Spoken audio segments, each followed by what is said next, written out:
Welcome, everyone. I hope everybody is having an amazing Thursday.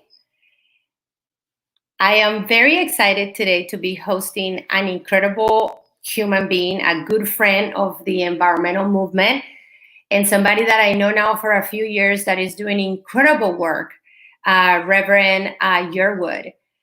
He is the CEO of the Hop Caucus, and he's going to be speaking to us today about 100%. How do you show up 100% for the environment?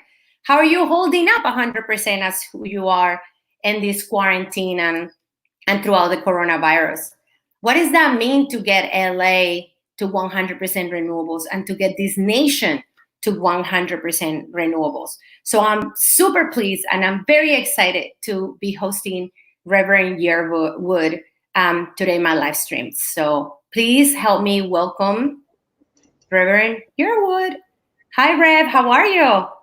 Sister, how are you? Doing great. I'm doing great. Thank you. I don't have you yet on Instagram, and we have some folks that are here. So if you can join me also on Instagram, so my Instagrammers can also join the party, join the Team 100. I think I just need you to, I'm not seeing you go live, but I'm here. I'm live. Wow. And I have some folks already kind of commenting and such. All right, well, we're gonna get there. We're definitely gonna get there. I don't want to do a Teddy rally on you here tonight. No problem. Oh, okay. I definitely. Here you go. Okay, I think if you just watch my story, we'll be good. I see you, and I'm gonna bring you in. Just make sure that you lower your. Do you see me there? Yeah, you're coming in. If you just watch my story, we'll be good. There. I see you, and I'm gonna bring you in. Just make sure that you lower your. If you just watch my story, we'll be good. There it is. It's exciting to have you join us for Earth Day, and I think a lot of my followers are gonna be excited to your brain and to hear you. Okay, there you are. Just make sure that your phone is completely muted, so that we don't get the weird feedback.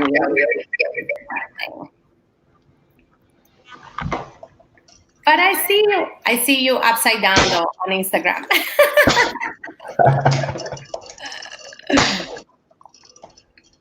In the meantime, guys, you that are watching, please have your questions ready and make sure that you join the conversation. And we have people watching right now from Facebook, from Instagram, even from Twitch, from Twitter, Periscope, and now from Instagram. So we really all cross platforms this Earth Week. Earth Week. Okay, you're sideways, but I think we can roll with that. I can make it go straight here. Don't worry about that. We can make it go straight out. Perfect.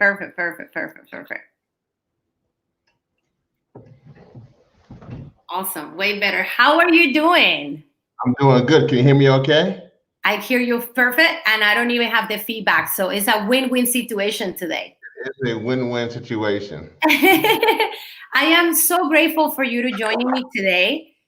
We met a couple of years ago now when I was organizing the People's Climate March, when we organized the People's Climate March in Washington, D.C. You have been doing incredible work with the Hop Caucus and many other and with many other causes. You have been an activist. But for those folks that don't know who you are, just share with us how did you ended up doing this work?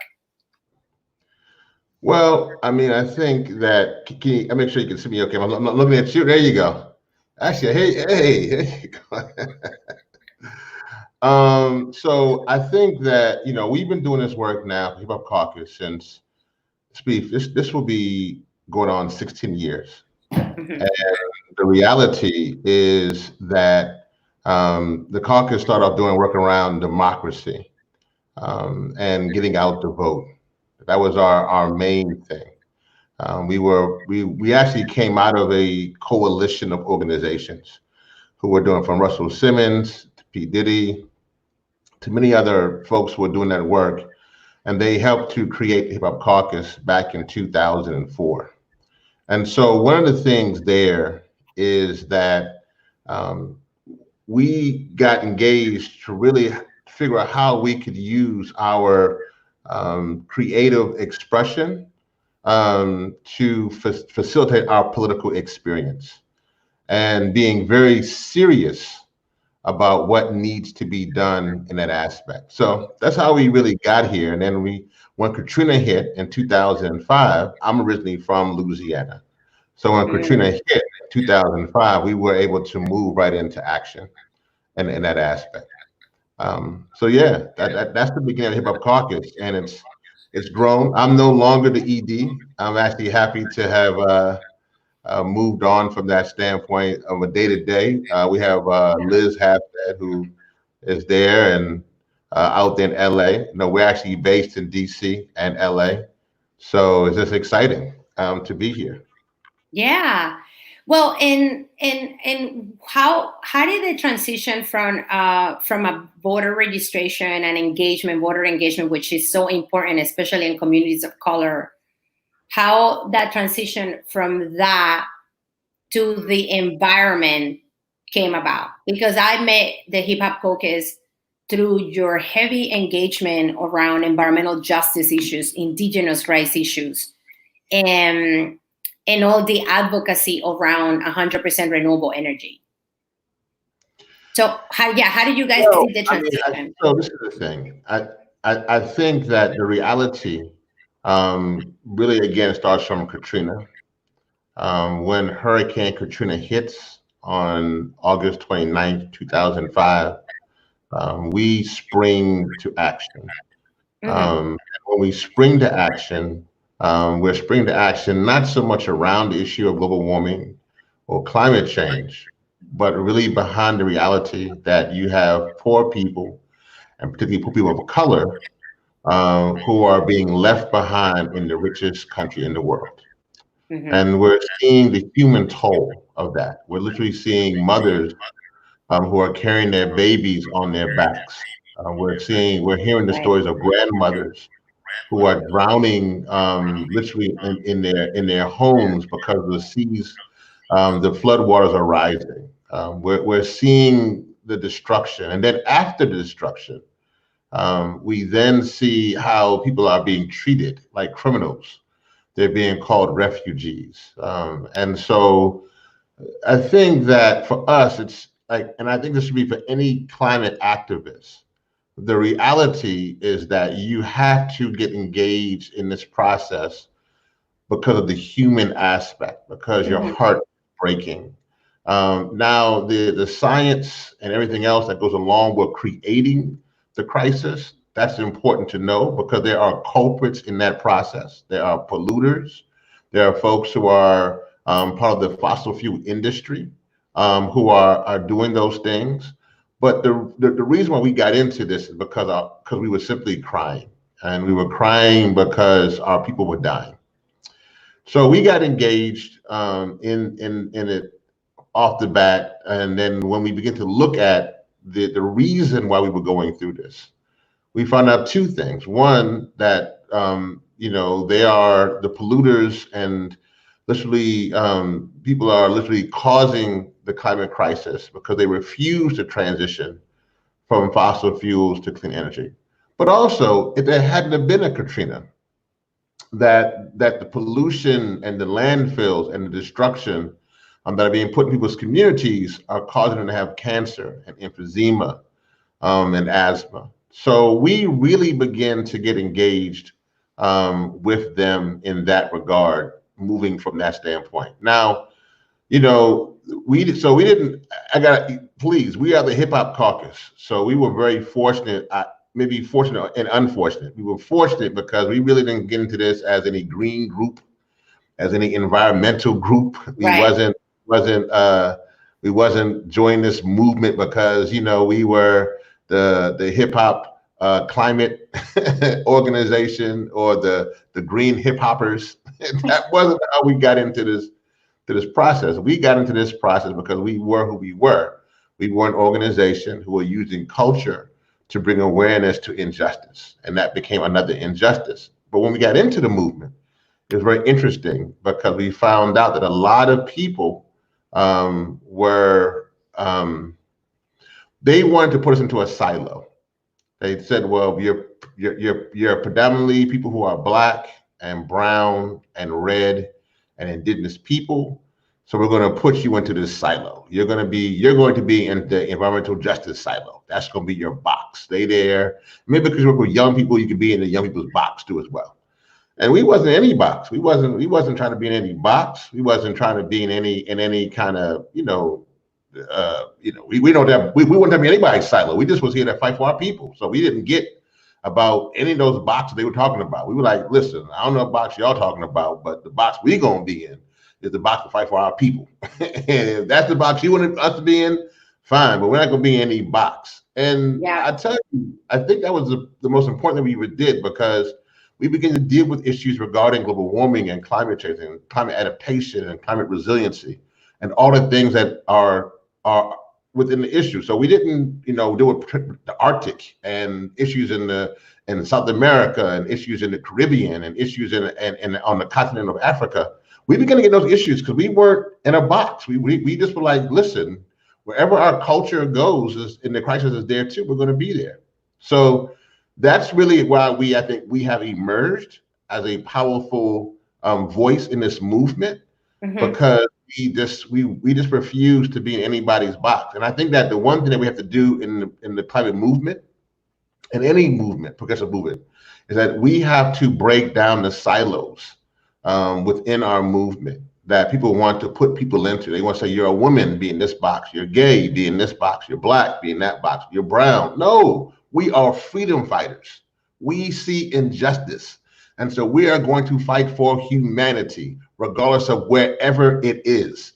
And yes, we have certain skills and backgrounds and cultures and uniqueness about us, and we're not going to ignore that. But we are not going to be put into a box just because you want to silo us and sometimes and also ignore us and not have us at the table. So here we are. We are now we're now making movies about climate change, making albums about climate change.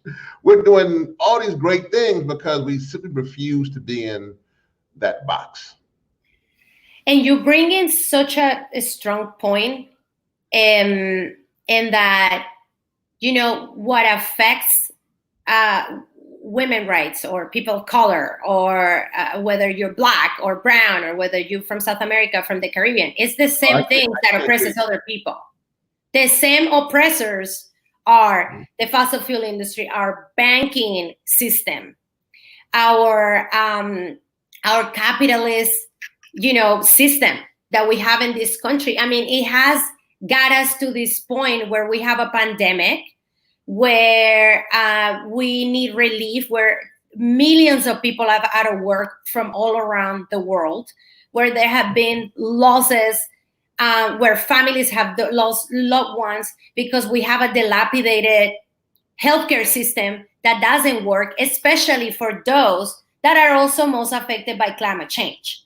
So those that are affected by climate change, by pollution, by lack of good healthcare, by lack of representation in government, by the lack of voting, are the same people that are affected by climate change. So this week I have been talking about flattening the curve, and we need to also flatten the climate change curve. That's right, we do. No, I love that you bring this point around. We need to advocate for justice and get out of the boxes, because we still see so much of that in the world, and especially right now in our political system with the Trump supporters and the Democrats and the this and that. And for a lot of us that have been doing this type of social justice work, we know that for many years that's been a tool of keeping us separated, not united. And this is the best for them, because, by us not working together and rallying up together, we really don't have a lot of medium to advocate for the things that we need and that we want. You're 100% right. We fall into the trap. We fall into the trap, and we fall into situation where and let me say this though, that's what you're saying. There's a reason for that. Our movement, um, um, sometimes these silos that we're talking about now also make people feel comfortable. Yeah. And so I think that we don't want to just ignore the reality that there are people who actually want these silos. They want these things to keep them in this position. But listen, we're in a moment now with COVID-19 and the climate crisis that we have to break them, and we're going to. I mean, we're going to break down these silos, and we're going to move things forward. Let me say that there's a direct connection between the fact that with COVID-19 and the climate crisis is that what we've been saying also, that those who are most impacted and most vulnerable to any crisis in this country are those who are usually people of color and poor people. And that's another reason why we had to break the silos. And so they are there as well in this process. Yeah, absolutely. And one of the things that was very striking to me, even, recently I ran for city council. You guys have been very big supporters of my work. And one of the things that I thought it was amazing is the constant reflections from people saying, environmental candidates don't win. Environmental candidates don't. The environment is not important in Congress or in any place because environmental candidates don't win, and the environment is not important to people. And I just want to make sure that people here know how important this is. I mean, like Katrina, this is something that affected people directly. Hurricane Superstorm Sandy affected people directly. The fact that we have the world's air quality in the country in Los Angeles affects people directly, and people are aware of these things. But yet, we're not to have the kind of leadership that is going to take us to 100% renewables, or that is going to take us to the finish line. So, what are your thoughts on that aspect of why are not environmental candidates now winning? That's a great one. That's a great question. I think now, I mean, we did see a change. I mean, I want to say that over the past 8 years, we've seen a tremendous change with environmental candidates who are doing better. I think that goes back to what you're talking about, is that we need to broaden the movement so that this doesn't seem like a predominantly white only movement. Just to be nice, I like to say Birkenstock movement, just so it doesn't feel like it's picking on anybody. But it is what it is. But I think that we have to move a movement that doesn't feel like it's either East Coast or West Coast only. I think the reason for that is that this discussion starts. Unfortunately, it starts with the polar bears and not with the people. And so I think that we have to change that. And I think that, for instance, the reason why people are concerned about COVID-19 is because they literally are dying. Like literally, I can go outside and I can catch it, and there's nothing to heal me, so I can die. Climate is the same exact way. So I think that we have to put people in a position they understand what this means. And our larger movement doesn't do that. Now, I do think that after this is, I don't want to get too wonky in here, but I wanted to say that in 2010, when we had the Waxman-Markey climate bill, which failed, and it failed because it didn't put people of color at the forefront, and it failed for a lot of different reasons too, but that was one of the main reasons. That from that standpoint is that the movement shifted a little bit. And when it shifted, it went into literally connecting with people. And so it began to fight the Keystone XL pipeline, which we're still fighting. But we began to fight the Keystone XL pipeline, and then the Dakota Access pipeline in Standing Rock, and then other pipelines, and then we began to fight Chevron in California, and we began to fight, Exxon and different entities. And I think when that happened, it changed. It also changed too when we took on we weren't satisfied at that time. In the first term of President Obama, we Hmm. wasn't satisfied with his response. And I think it was when we went out there for the Ford on Climate rally, Right. and we held him accountable. I think that many people were like, "Wow, you can't hold him accountable. He's a Democrat." We said, "No, well, we can be Democrats too, but we're gonna hold him accountable." And that was a shift. When that took place, I think that is what has the climate movement to where it is now, where we have young people who are doing the climate strikes. We have indigenous people from both in Canada and America fighting, pipeline, Line 3 and the Dakota Access Pipeline and Keystone, other pipelines across the country in order across the Americas. But I think that also what happened is that the environmental justice movement, and thank goodness for leaders from like Dr. Ryan, Dr. Bullitt, and others. But I think the environmental justice movement began to take on its own identity, Yeah. and I think that was so. I think I agree with you. I think that we'll see more candidates. Unfortunately, we have a time clock. The reality is that we have, our parents fought for equality in the 20th century, but we're now fighting for existence in the 21st century. So Yeah. we have a time clock. So we don't have much time to get together. We'll get together, then all the time will run out. So I just really feel that more candidates, the issue, even now, I mean, the issue regarding on the federal level, the state level, city council, I think that it's now emerging more as an issue. Hmm. But I think we have to broaden the electorate, and we have to do more to get more people engaged to be a broad-based climate voter movement.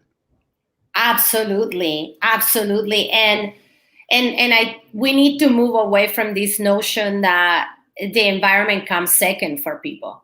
And if Yeah, anything that this pandemic has teaching us is that more than ever, we need to all be advocates and make sure that our planet is priority, not just our planet, but our environment that's right. is priority. Because I mean, especially now, I can foresee that there's gonna be more pandemics like this one.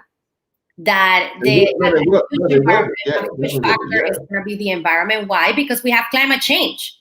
So where yeah. usually there was no water, now it's too much water. Where there was usually cold, now it's hot. And this is creating a huge imbalance in our ecosystem that is trickling down to our healthcare. And again, all of these issues are really interrelated, and they're affecting more people of color than any other any other group. So I mean, in terms of expanding the electorate, I'm excited to see Alexandria Ocasio-Cortez in Congress, is Mhm. somebody that put forward something so unthinkable and something that we have been advocated for so long. I mean, I have been talking about getting LA to 100% renewable energy for the past decade, and she came with that very young energy, extremely knowledgeable to push for a Green New Deal. Right.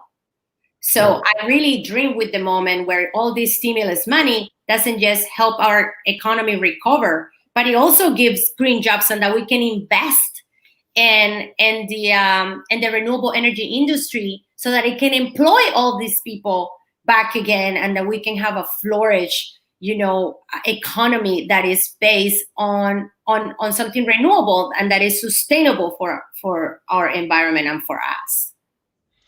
No, you're 100% correct that we have to transition from fossil fuels to clean energy. But the reality is this too, though. Elections have consequences, Yeah. and right now on the federal government, we have a president who is a climate denier, and we have an administration who is also either close to or they are climate deniers.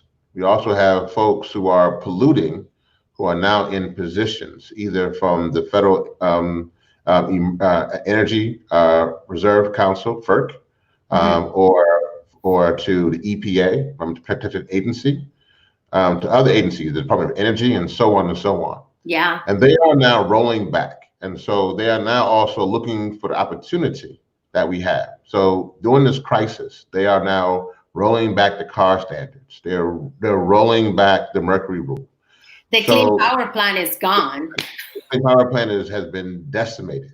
Yeah. And so these are things that from a policy standpoint, and one thing that we should do about caucus is this: either you shape policy or policy will definitely shape you. There is no in between. And so right now, the bad policies are going to shape us. People, it's tragic because we have people who are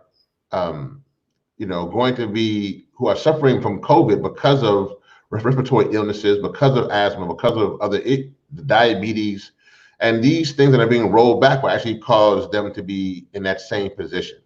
So, we have to do all we can. We're in a tough spots. We got to fight. My hat tonight, it says "Stop the Money Pipeline," and right. That is in regards to literally believing that if we can, this is for you people on Instagram over here. Make sure y'all get it. Perfect. But the reality is that if we believe that we can stop the flow of money, we can stop the flow of oil. And if you want to solve the climate crisis, follow the money. Yeah. And that's literally that way, because we have banks like Chase, insurance companies like BlackRock. We have financial advisors who are now propping up the failing fossil fuel industry. Now we're getting good with our movement. Like today, we have folks who are pulling their money out of because they know it's a bad. I mean, literally, oil is on was at one point this week $0. It was like negative, and so it's really just a bad investment.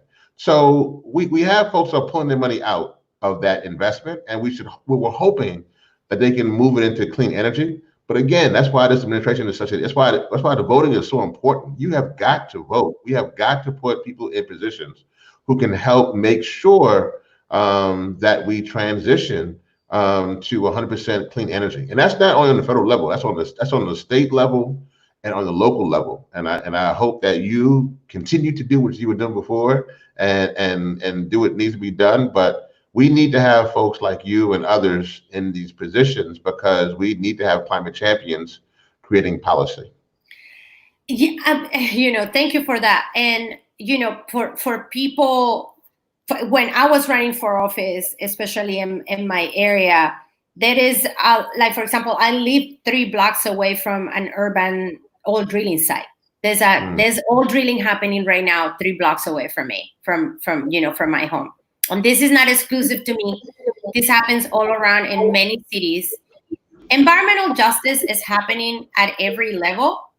And we cannot, yes, we have, the public lands, for example, are now open for us to frack. And that's terrible to think about, that we have beautiful parks, national parks, that are going to be turned into oil, basically. That's right. But at the local level, there is so much to do. Mm-hmm. So much that we can do. And I couldn't address, like, my campaign was really rooted on the promise that we were going to include those that were never included before. We ignited a new electorate. And this is something that cannot end with Bernie or with this candidate or with myself or with another candidate. This is something that needs to continue. And this got to be a job that we all need to take on. And simply because at the local level, there's so much that we can do. Like, I was a commissioner for the Department of Water and Power for our local utility, for our public utility, where I started a program with solar for renters. First program around the country. Why? I'm a renter. There are tons of renters. 50% of the people in Los Angeles are renters. And talk about equity and environmental justice. 50% of the people living in apartments couldn't get solar until 2 years ago when we started that program. And there's so many other pieces to this. And, talking about indigenous rights and who gets what part. And I really hope, again, with this stimulus money that is trickling down to communities now from the federal government to cities, I really hope that the local governments wake up and figure out how to invest this money and sustainability and things that are good for our planet and also that can employ people, which is something that we're going to be in so much need. That's right. So I want to ask you, I'm sorry, go ahead. No, I just want to say you're right. I mean, don't forget. I mean, our office is in. I'm a renter in LA too. Our office is in LA, and so I am a part of the LA system and LA economy and LA process. So I'm listening intently to you in Yeah. what you're saying because I know how important it is for us to, it's it's just important for us to make sure that we're ensuring that the vulnerable communities are not left out of the process. Hmm. Totally. I want to go to some of the questions Oh, from the audience, but okay. and I think this is very much aligned with what we're with the conversation that we're having, which is, beyond personal goals, how do we get more people of color to advocate for the environment? Yeah, that's a great question. No, I mean, so it's a layered question. It's a great question. And I'm gonna keep it. If we're talking about 100%, I'm gonna keep it 100%. I'm gonna keep it real. Please do. No, definitely.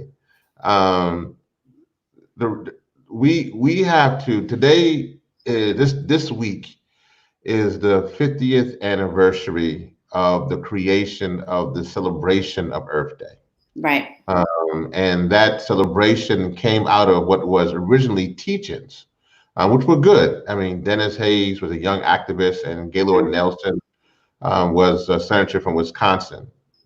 And the first Earth Day, because of the marketing, our RED Liz will tell you, the marketing efforts behind Earth Day allowed for many people to be interested in that process.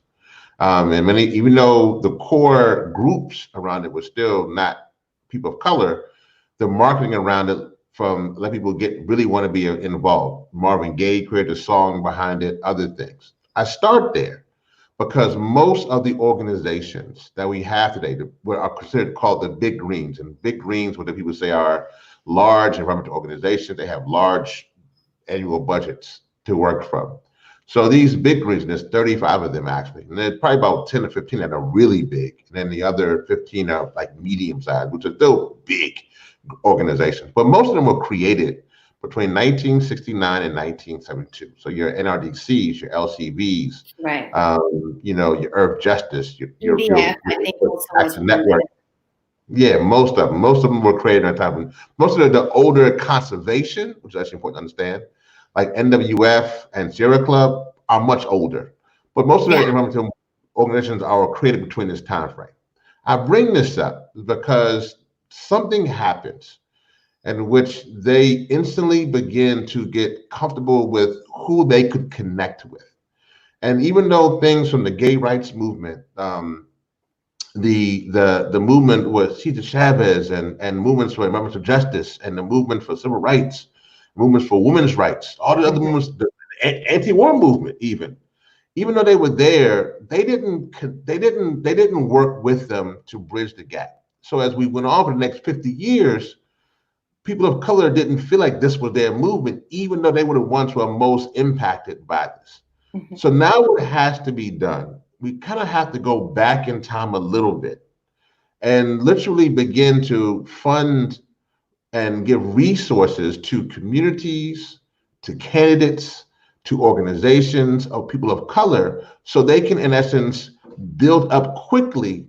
In other words, what they didn't get for the past 50 years, we need to make sure they get those things now. So that Mhm. when we have extraordinary candidates, it's actually, to be honest, it's surprising because technically, if you're a person of color and you're doing this work, that means you have to really go against the grain, actually, to do this work. You have to really be like, I really want to do this work. You Yeah. didn't grow up and around certain people in school and teachers and environments to really not many of us didn't have that. We really usually came in contact when it was part of either the crisis or we understood what was being done by polluters. And so we now have to kind of retrace that. So really the foundations and those who are supporting this work kind of need to really, they need to also, the same money pipeline, different money pipeline, but they need to change up. And even organizations, how they're supporting. I've seen so many people who are running for office, who are people of color, who are candidates, who don't feel their voice gets heard. They feel like they talk about it and then they don't even get appreciated or even they don't even want to be appreciated. They just want to be respected, to be honest. And so they're not respected, and they're not brought to speak and talk or taken seriously. And so we have to change that whole paradigm, I think, around this. And I think we're starting to. I think the one thing with the climate strikes and young people is that they are looking at it much differently. And Yeah. so even though they don't have the purse strings to change things, it is very encouraging. And they're forcing, there's an alignment that's happening between indigenous communities and people of color and the young people who are now making sure that things are beginning to come together. So I would just say that that's the first thing. Second thing is that we have to realize that the climate movement has its own culture.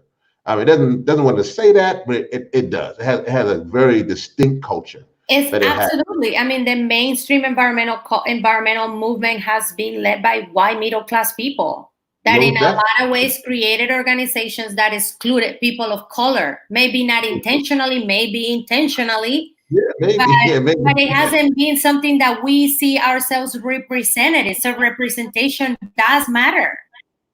It does, and that's what we're seeing, and that's, and you're right. There's an exclusion, and so what we now need to do is just take matters in our own hands, and that's what we're doing. We have to literally go out to our community and educate them, because we see from Sandy, we see from the fire, from the wildfires in California, we see from the hurricanes, from Maria or Harvey or Katrina, that it's people of color. So we just can't sit back no more and wait.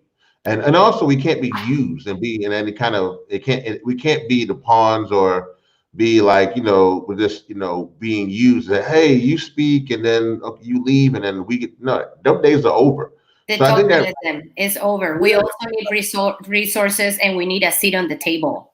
In fact, we need a whole bench. No, absolutely. We need a new table, because sometimes those tables are also not healthy. I sit on a number of the boards, and I talk to many other people of color who are on the boards, and sometimes they feel very much excluded. They feel marginalized. They feel belittled, and that's not also not a healthy environment. We should be in solidarity. We should be allies to one another.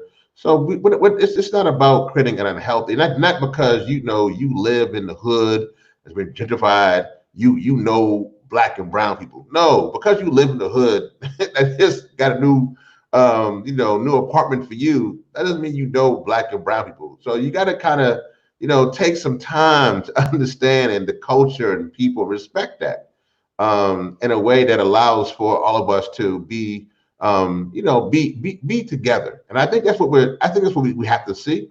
If that happens, and we actually, so I'll talk about what we did with our comedy documentary, but the more that we can create things that engage people on, not less, because I think people hear that too. They think that culture means kind of like this shucking and jiving and dancing and whatever. No, that's not what I'm talking about. I'm talking about something where it allows for you to know that this is for you, that this is you're not an add-on. Back in the old days, we used to have these those shades you would kind of clip on, but now it's in the medicine. We don't need to have a clip-on movement where you can take off the clip-ons and then put it back on when you get outside. We need to be in a situation where people of color are part of the prescription to solving the climate crisis, and that's what we're looking for. And it has to be the case. When we work with people in partnership, so what's like to be in partnership and in solidarity with our fellow environmentalists of all colors. You brought me back to in time on the days when you did also went to Standing Rock. Yeah. And for me, it was something very life-changing. Being out there occupying land, even though it was indigenous people land where they have the rights to the land. So that was always amazing to me, that we were occupying land where they own the land, and where we were fighting against the extraction economy and pipelines, and how these pipelines and this help the banking industry, like the banking system and the fossil fuel industry, have bundled up together and have used our government to militarize resources against what's best for residents and with people. And I mean, Standing Rock was so moving for me in so many ways, not just in terms of like being awakened to the idea that the banking system was as bad as the fossil fuel industry, but also because we sat there in solidarity and heavy and deep prayer. And it was a place where solidarity was really at the center of, Right. of that, demonstration of that movement. But out of that, we have grown so much. And even though we didn't win that battle because people got elected that none of us really like, and they approved the pipeline. And actually, recently there was some sort of a small win back to say this pipeline is against the law to build. But I think something beautiful that came out of that was the idea of divestment. I divested my money from my bank. Great. And I put it on a good bank, on Aspiration, which is a good bank that actually supports the environment and is good for people. You have been doing a lot of work around divestment, banking and divestment. And in California, we're so lucky that we have a public bank now. Like the people organize, and a big shout out to all of the activists and the organizers that work to bring us a public bank to California. But you have been doing a lot of this work nationally, around banking in general, and calling out these banks that are polluting our environment, that have their hands dirty on the game. Tell us a little bit about that work, and how is it being like for you guys to occupy banks? Tell us a little bit about what's going on. Yeah, no, well, that's the end of that's the rough part. That's the it's not like you want to. It's funny when you go occupy a bank. This people should just know. People think they don't know what your motives are. So we're like, no, we don't want. We're actually not here to take none of your money. We actually want you to spend you want you to spend your money differently. And so the banks are very confused about the situation. But we've been doing this work for quite some time. Really, I would say. Probably around 2010, it's almost 10 years. We did something with 350 and Bill McKibben and Naomi Klein that was called Do the Math. And Do the Math was our first really push into this. And we pushed into this process thinking that if we could get people to understand at that time, I wasn't taking money out of the banks. It wasn't, but if they could understand the importance of divesting, and we were taking kind of a lens out of the movement from South Africa and the anti-apartheid movement, and so we were building off of that premise, and so we kept going. And the first group to really spring, who did it wonders, were the students who were divesting. So there were students who I worked with back then. I'll never forget, at Boston University, like Varsity, who now runs the Sunrise Movement. So we had students who were, and she'll tell you a funny story about how when she was getting engaged in the movement, and then she would see me up there, and then she was like, I gotta be a part. So. And there's been many people who have kind of come through that lens. So we went to the divestment movement, and then that led to the pipeline. I think that led to the pipeline fights, which we had from Keystone and Standing Rock. But then we also know, like, AOC was at Standing Rock. And so, it did have an impact. It had a huge impact on how people were. So what you felt, what many of us felt, and I think that led into what we had from Greta Thunberg and the climate strikes. I don't think we lost so much. That's not how movements work. I think, I learned a lot from talking to a lot of the elders. I was mentored by Dr. Dorothy Irene Height, and she would talk about things like Medgar Evers. And Medgar Evers was assassinated. And you would think, my God, people are just cruel, and they assassinated. Or the 16th Street church bombing, which killed the 4 little girls in Alabama. And she would say, no, that those things, we knew what we were trying to accomplish. And so while they were horrible and horrific situations, they let us know that we had to keep on pushing, that they could not die in vain. And so I Right. think with Standing Rock, it's the same situation. I think that, we have to be in a position where, Standing Rock was tough. But I don't think if it wasn't for Standing Rock, we wouldn't be doing Set the Money Pipeline. We wouldn't be holding banks accountable. We wouldn't be looking at, who actually is building the pipelines. I think that a lot of the things that came out of that helped sharpen our movement. And even I think it's pushed it to a different place. So I know on the level that, many of us were upset because we felt that at that time Obama didn't do enough to stop with Standing Rock, and then obviously when Trump came in, it was also symbolic. It was the first thing he did actually. When he forgot, it was the very first thing he did when he got in office was to sign for the Dakota Access Pipeline. So Right. it had a symbolism to it that we can't forget. And I think that we need to keep that resolve and realize a number of things. One, when people of color are leading a movement, there's a spiritual context and it's a different way that we operate. And I think our movement will be successful if we allow for people of color to lead, to be honest.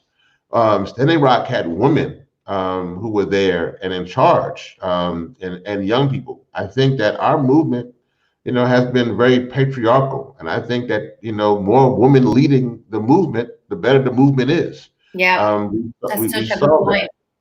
And I think that the next thing is that I think that we could be much more strategic and looking at, again, how what is the bottom line for these companies and attack that. But I think that we can go a long way. Yeah, and the power of us as consumer, which I think for a long time we forgot about that part. That Yeah. where we put our money, the things that we buy, the places that we visit, and it was such a great reminder. With the bus boycott and how for Black people in the South in the '60s and the civil rights movement, how they rally up and they were like, hell no. We're not going to buy from you. We're not going to take the bus, and take it and see how you like it. And I think we need to do a radical return to those tactics. And I feel like we're a little too comfortable. That capitalism, we have all this stream that, we have all the social media in the world. And I keep telling people, even now, I started a mutual aid after with the pandemic. I have my group where we pool resources for each other and we help each other here with my neighbors in my area. And I often tell them, I'm like, we cannot be organizing from Facebook. This is not what organizing looks like. This is not what a movement is like. You posting all the time on Twitter is great, but unless you go out there and talk to people, it's really not good enough. You're not really doing much, So I feel like we have gotten a little too comfortable. And as consumers, we have so much power. And again, we can vote. And I'm perplexed constantly seeing how people don't exercise that. Don't go out and vote. I just don't even know what else to do about it, actually. No, actually, what you're saying is actually very important and correct. I'll say this too. Our movement needs to. So we need to have the Fannie Lou Hamers of our movement. Mm-hmm. And for those who don't know who Fannie Lou Hamer was, please look her up. But she was someone who was in Mississippi. And when SNCC came to Mississippi to help organize to organize against racism, mm-hmm. She was there. She was that educated, probably couldn't put nouns and verbs together. But she would say things simply that I am sick and tired of being sick and tired. And she would rise up the ranks. But I think that we have a lot of people who come from the academy. And listen, I came out of the academy. I went to college and all that good stuff. Mm-hmm. But I think we have too many people who have too much to lose, actually. And I think that we need people who don't have nothing to lose. And they can say, joining us. Yeah, they need to join. We need that. We need this is a way. Look at, we need the hood. We need people. That's why I think our movement has too many people who try to just figure it out and we need folks who just come from the rough side of the mountain. We call it GATA, genius outside the academy. We need folks outside the academy who are clearly genius, to use their gifts and skills. Folks who used to be in gangs, or folks who used to be, homeless, and folks who used to. I mean, we need folks. We got too many folks who are cute in this movement, but we need folks who are gonna be like, yo, I ain't got no time for this. And people are looking at folks that have been undocumented. That's right. Folks that have lived in housing that is subsidized, 100%. All of it. Yes, we need all of that, so that when we get that was what made it the civil rights movement. People don't understand that Dr. King was only one piece of the process, but it was all the other people who were literally fed up, who were the workers, who were when he dies, it was the trash collectors in Memphis. So it's literally those folks. When we get a movement of people who have genius outside the academy to join with what we already have, then we'll be successful.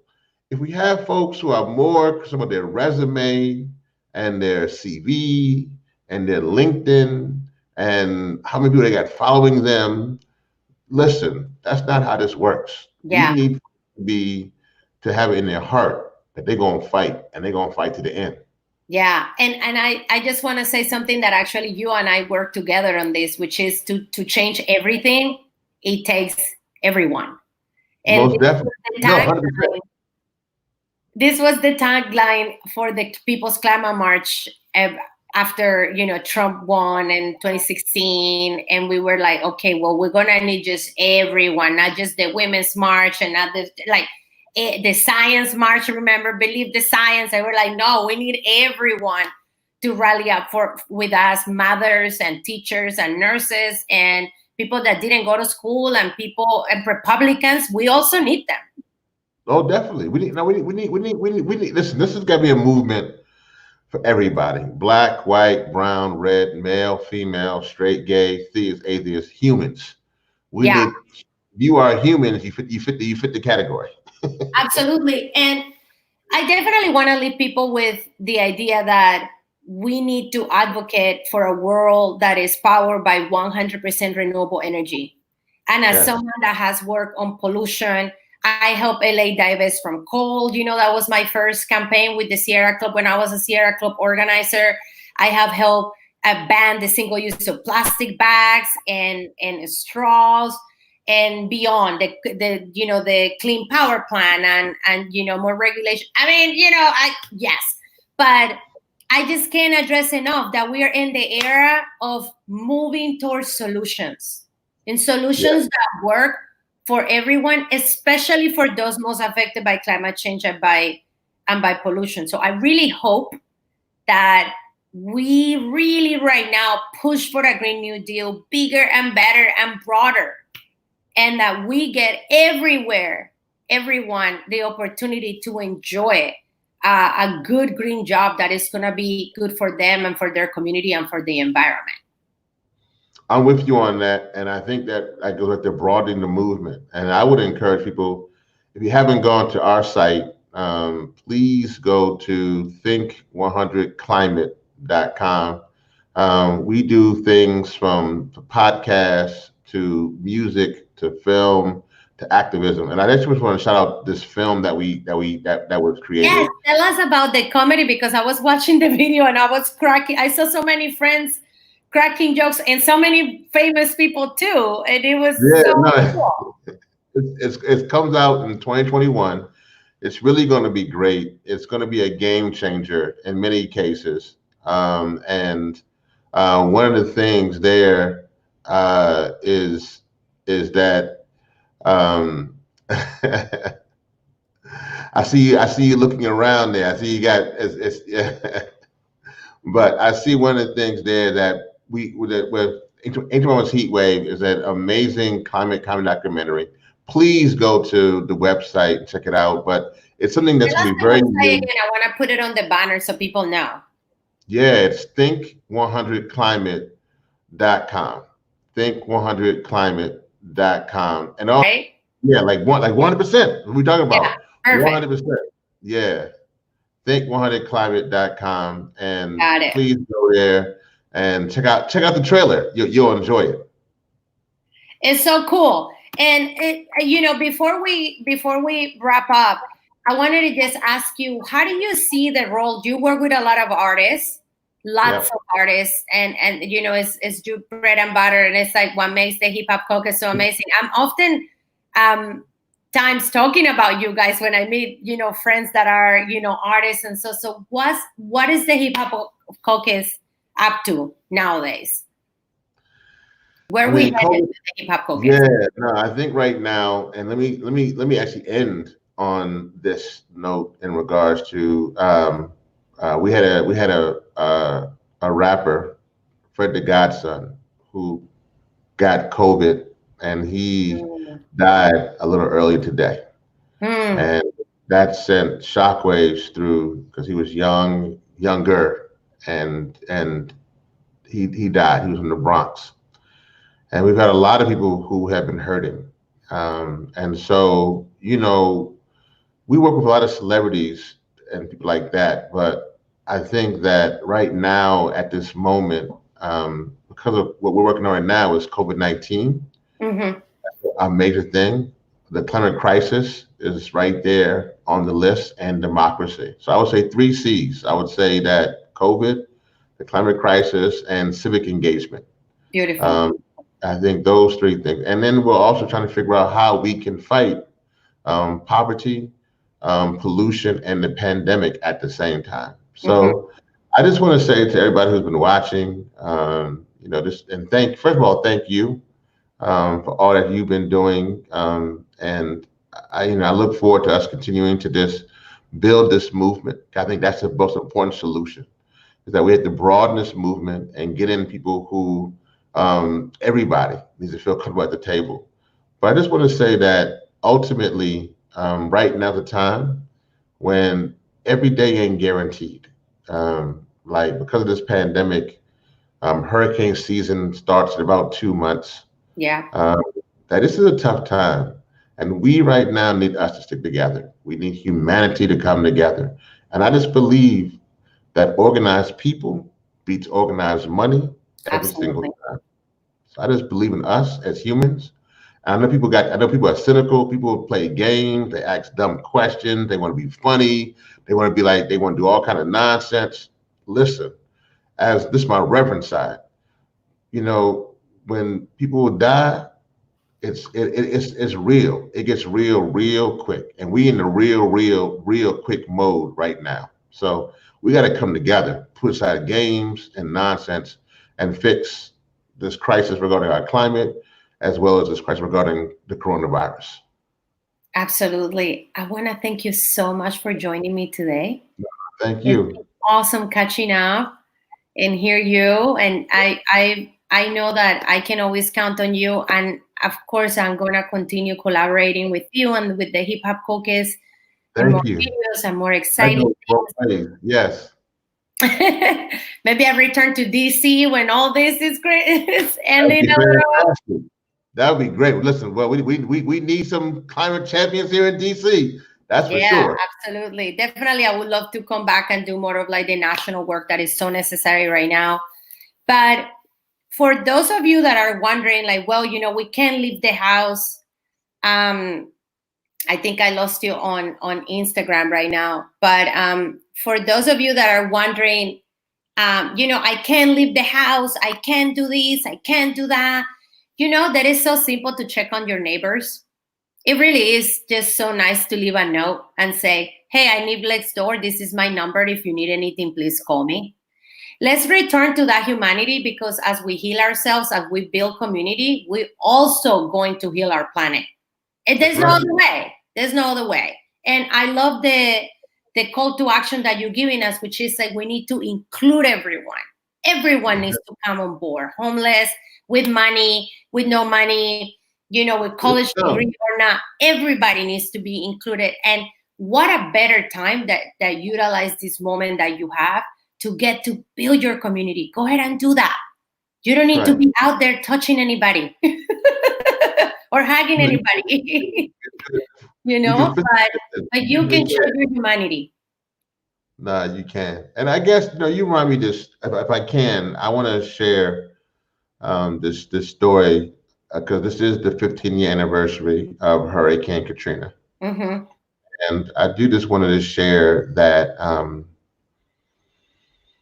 Mama D, who was an amazing woman in New Orleans, she stayed. She didn't have to, but she stayed because her neighborhood was mostly senior citizens. She was there herself like 65 Mm-hmm. or 60, but most people like were in the 80s and 90s, and these were black folk who were in the South had gone through so much.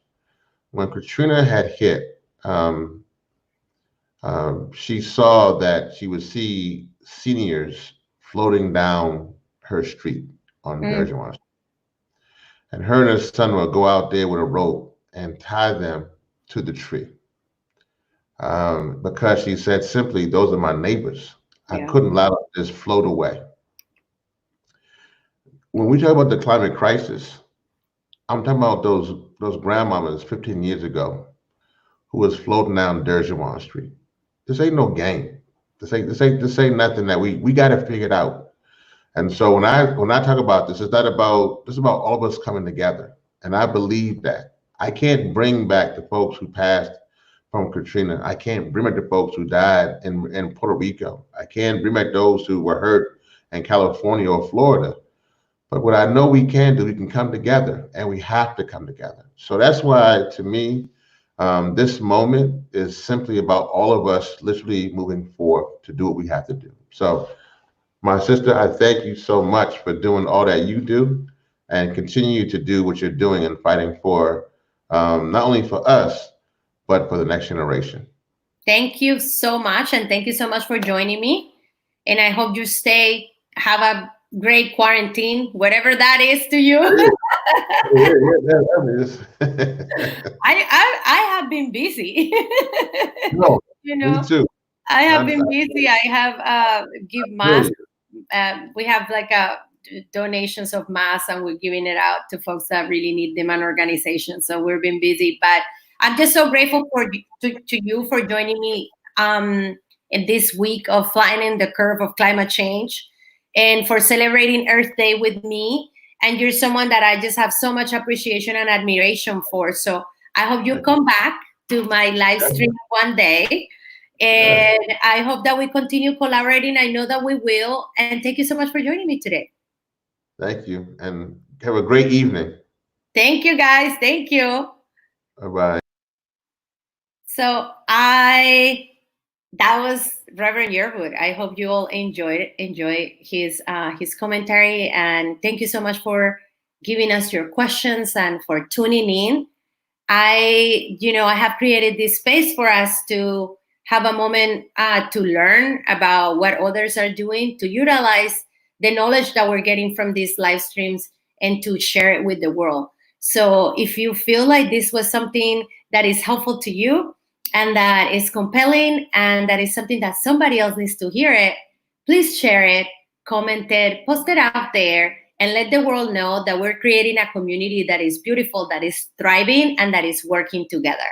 You have a beautiful, beautiful Thursday, and I see you guys tomorrow again at 7 with another guest. Have a great night. Bye.